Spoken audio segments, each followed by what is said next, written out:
হ্যাঁ ভাই। সামির খতিব একজন ব্যবসায়ী। নবীজি মুহাম্মদ সাল্লাল্লাহু আলাইহি ওয়াসাল্লাম এর কথা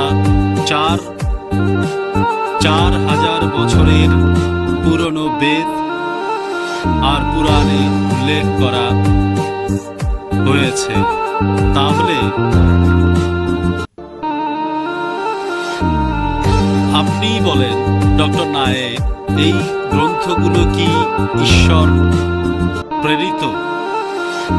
আর হিন্দুরাও কি তাহলে আহলে কিতাব? ভাই একটা সুন্দর প্রশ্ন করেছেন।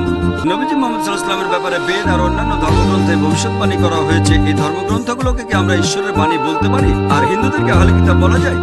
ভাই এই আহলে কিতাব সম্পর্কে আমি আগেও বলেছি, এখানে বলা হয়েছে কিতাবীদের কথা। এটা নির্দিষ্ট করে ইহুদি আর খ্রিস্টানদের বোঝাচ্ছে। আহলে কিতাব মানে ইহুদি আর খ্রিস্টান।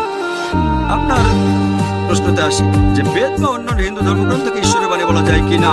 আল্লাহ পবিত্র কোরআনে বলেছেন সূরা রাদ অধ্যায় 13 আয়াত 38,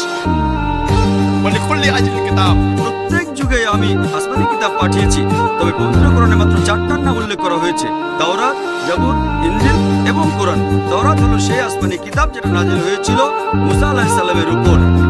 জাবুর হলো সেই আসমানি কিতাব যেটা নাজিল হয়েছিল দাউদ আলাইহিস সালামের উপর। ইনজিল হলো সেই আসমানি কিতাব যেটা নাজিল হয়েছিল ঈসা আলাইহিস সালামের উপর। আর কোরআন হলো শেষ চূড়ান্ত আসমানি কিতাব যেটা নাজিল হয়েছিল মুহাম্মদ সাল্লাল্লাহু আলাইহি ওয়াসাল্লামের উপর। এখন যে আসমানি কিতাবগুলো নাজিল হয়েছিল সেগুলো ছিল একটা নির্দিষ্ট সময় আর সম্প্রদায়ের জন্য।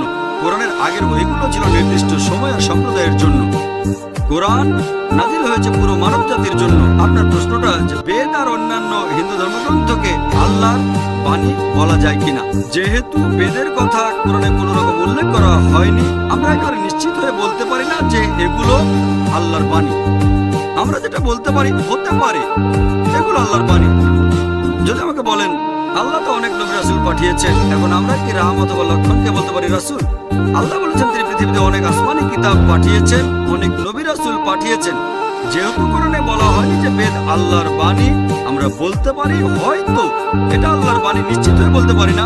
একইভাবে এটাও বলতে পারি না যে রামকৃষ্ণ হলেন আল্লাহ তাআলার রাসূল। বলতে পারি যে হতে পারেন, যেহেতু কোরআনে এটা উল্লেখ করা হয়নি তাই নিশ্চিতভাবে বলতে পারি না, তবে হতে পারেন। তারপরও যদি রাম আল্লাহ তাআলার রাসূল হয়েও থাকেন, যদি কৃষ্ণ আল্লাহর রাসূল হয়েও থাকেন, যদি বেদ আল্লাহর বাণী হয়েও থাকে, এটা ছিল একটা নির্দিষ্ট সময় আর সম্প্রদায়ের জন্য।